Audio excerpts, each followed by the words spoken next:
Hi, third graders. This is Miss McCormick. We'll be doing our phoneme grapheme mapping for the story Gardner. Remember, phoneme means sound, grapheme means letter, and we're mapping it out on these blocks. You can watch it the first time and just listen so that you can listen to all the explanations of the words and process the information well. And then the second time that you go through the spelling video, you can pause it and stop it at any time to write down the word in your own copy of the boxes or go a little bit slower to understand all the phonics rules.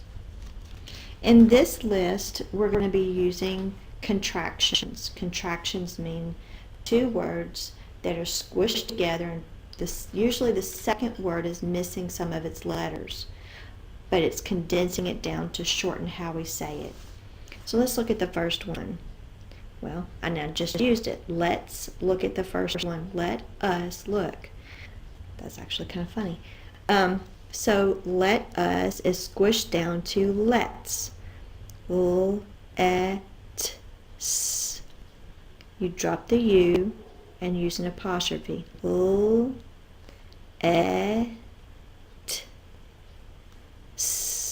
Apostrophe S. Let's. When is supper? When is supper? When's supper?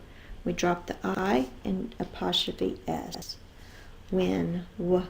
N-s. Like a WH words. It's W with a lot of extra air, so it's the WH.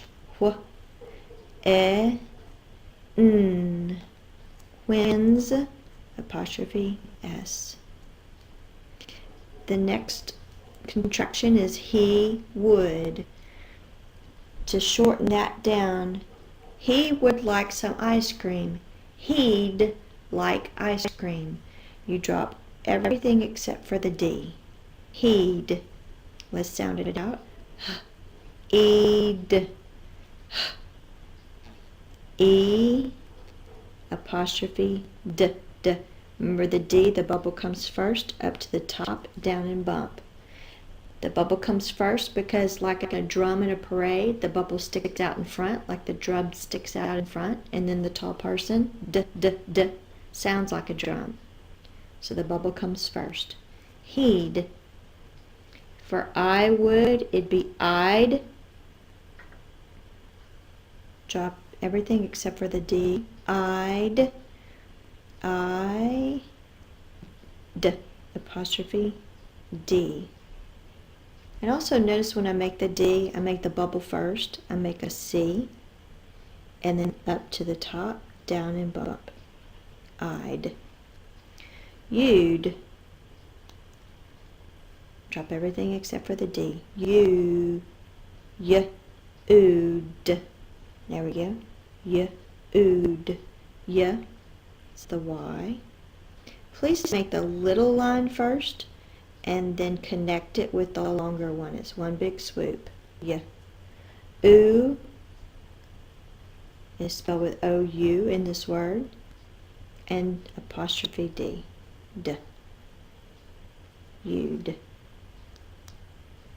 The next contraction is for she would. She, she'd, sh. That's a SH. SH represents one sound. It's called a digraph. Two letters that represent one sound. Sh. They go in one box because it makes one sound. She is the E is the next sound, and D, apostrophe D. Make a magic C up to the top, down and bump. She'd. The next one is we would. We'd like some ice cream. We'd. We'd. Apostrophe D. The apostrophe lets somebody know that part of the word is missing. Okay? It's a shortened version of another word, and everyone knows that we'd is short for we would. All right, I'm going to stop right there. So my video is nice and short, and then come back for the second part of the